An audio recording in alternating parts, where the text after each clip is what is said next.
হানিমুনে গিয়ে স্বামীকে শেষ করে দেবার ঘটনা সোনাম এবং রাজা রঘুবংশী।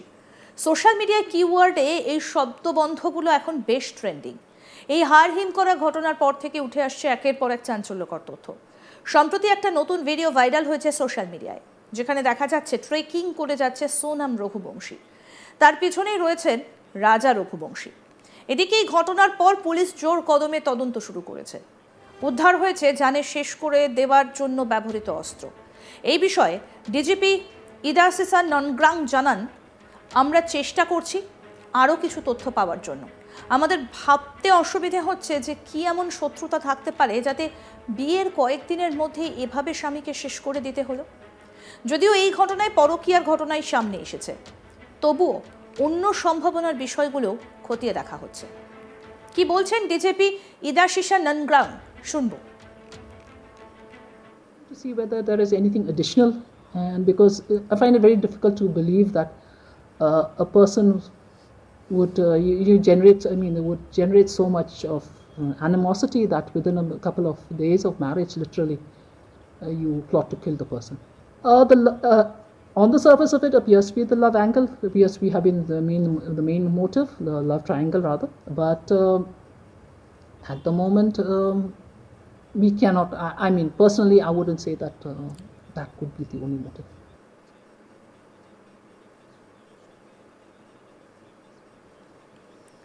এদিনে ধৃত সোনামের বিরুদ্ধে রাজাকে খতম করতে টুকটাক তন্ত্রমন্ত্রের অভিযোগ এনেছেন রাজা রঘুবংশীর দাদা সচিন রঘুবংশী। তার দাবি, যবে থেকে ভাই নিখোঁজ হয়েছিল তখন তার ছবি উল্টো লাগানো হয়েছিল। এছাড়া যে জায়গায় ভাইকে নিয়ে যাওয়া হয়েছিল সেই জায়গাটাও তন্ত্রমন্ত্রের জন্য বিখ্যাত। কি বলছেন राजा रघुवंशी दादा सचिन रघुवंशी, सुनो। तो टोटका इसलिए जैसे पापा ने फोटो उल्टी लगाई थी, जब मेरा भाई मिसिंग हुआ तो उस टाइम में चाहता था फोटो उल्टी लगा देते, तो जो सोचने पे मजबूर करता था अपने मुँह से जो निकलता हम बोल सकते हैं कि जो फोटो उल्टी लगाई थी, फिर जिस जगह पे उनको लेके गए थे वो जगह भी मैं इसमें तंत्र मंत्र की जगह पे है वहाँ पे, तो वहाँ भी ऐसा इन्हें कुछ करा गया। तो वो एक चीज़ माइंड करती है सोचने में, जैसे आप मे भी हो या आप भी हो तो अभी सोच सकते हो यदि आपको कोई ऐसा बताएगा तो उसने सोचा कि नर्वली भी कर सकते हैं। आज पापा को अटैक आया था, 2 अटैक आ गए थे, अभी तक कुछ भी नहीं, अब तो अटैक नहीं आ रहा है। और मेरे भाई के टाइम पे सब बोलते बन गया था, बैठते बन गया था, आपने देखा होगा उस टाइम भी। तो चीज़ें मजबूर करें सोचने के लिए कि एक 60 साल के व्यक्ति को बचाने के लिए 30 साल के बच्चे की बलि दे दी ने, ये सोचता हम तो वो कुछ भी नहीं।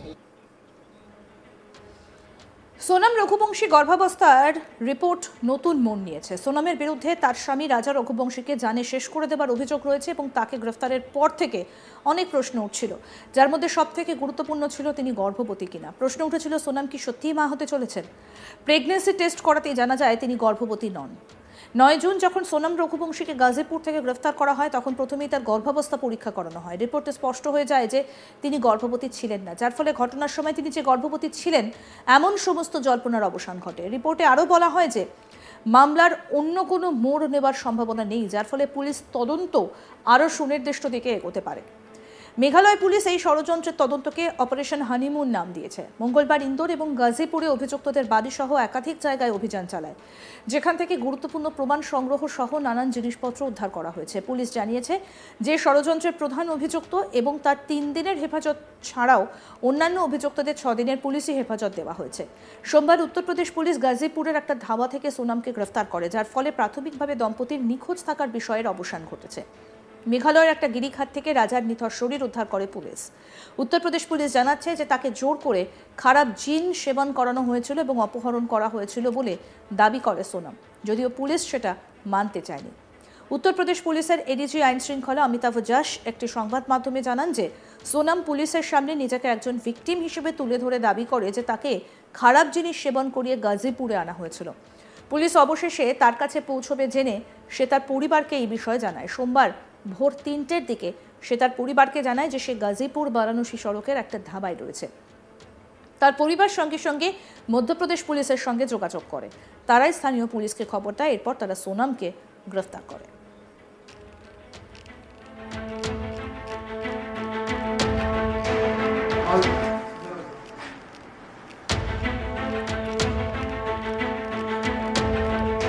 পুলিশের তরফ থেকে কি বলা হচ্ছে আসুন শোনাই। We are looking to see whether there is anything additional, and because I find it very difficult to believe that a person would would generate so much of animosity that within a couple of days of marriage, literally, you plot to kill the person. On the surface of it appears to be the love angle, appears to be having the main motive, the love triangle rather. But at the moment, we cannot. I mean, personally, I wouldn't say that that could be the only motive. এদিকে ধৃত সোনামের বিরুদ্ধে রাজাকে খতম করতে তুকতাক ও তন্ত্রমন্ত্রের অভিযোগ এনেছেন রাজা রঘুবংশীর দাদা সচিন রঘুবংশী। কি বলছেন শুনবো। टोटका इसलिए जैसे पापा ने फोटो उल्टी लगाई थी, जब मेरा भाई मिसिंग हुआ था उस टाइम में चाहता था फोटो उल्टी लगा देते, तो जो सोचने पे मजबूर करता था अपने मुँह से जो निकलता हम बोल सकते ही हैं कि जो फोटो उल्टी लगाई थी, फिर जिस जगह पे उनको लेके गए थे वो जगह भी मैं इसमें तंत्र वंत्र की जगह पे है वहाँ पे, तो वहाँ भी ऐसा इन्हें कुछ करा गया। तो वो एक चीज़ माइंड करती है सोचने में, जैसे आप मैं भी हूँ या आप भी हो तो भी सोच सकते हो यदि आपको कोई ऐसा बताएगा तो ऐसा सोचा कि नर्वली भी कर सकते हैं। आज पापा को अटैक आया था, 2 अटैक आ गए थे, अभी तक कुछ नहीं हुआ, अब तो अटैक नहीं आ रहा ही है। और मेरे भाई के टाइम पे सब बोलते बन गया था, बैठते बन गया था, आपने देखा होगा उस टाइम भी। तो चीज़ें मजबूर करें सोचने के लिए कि एक 60 साल के व्यक्ति को बचाने के लिए 30 साल के बच्चे की बलि दे दी ना, ये सोचता हम तो, वो कुछ भी नहीं। তার দাদা সচিন রঘুবংশীর দাবি, যবে থেকে ভাই নিখোঁজ হয়েছিল তখন তার ছবি উল্টো লাগানো হয়েছিল। এছাড়া যে জায়গায় তার ভাইকে নিয়ে যাওয়া হয়েছিল সেই জায়গাটাও তন্ত্রমন্ত্রের জন্য বিখ্যাত।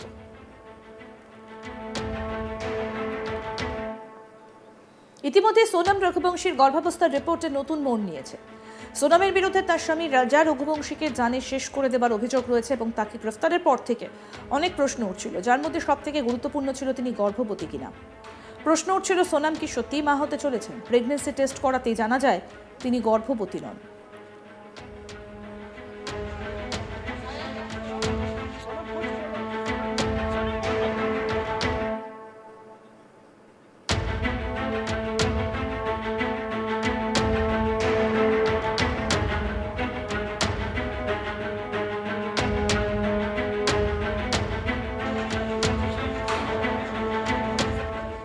জুন যখন সোনাম রঘুবংশীকে গাজীপুর থেকে গ্রেফতার করা হয় তখন প্রথমেই তার গর্ভাবস্থা পরীক্ষা করানো হয়।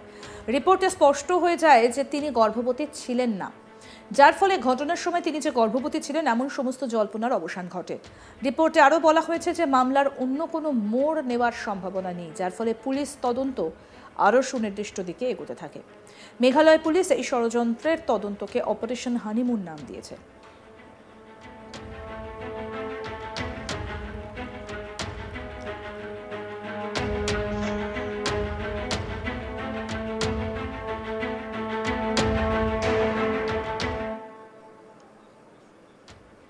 আরও আপডেট পেতে দেখতে থাকুন আজ তাক বাংলা। সাবস্ক্রাইব করুন, নোটিফিকেশন পেতে বেল বাটন অপশন প্রেস করুন, হোয়াটসঅ্যাপেও ফলো করুন আজ তাক বাংলা।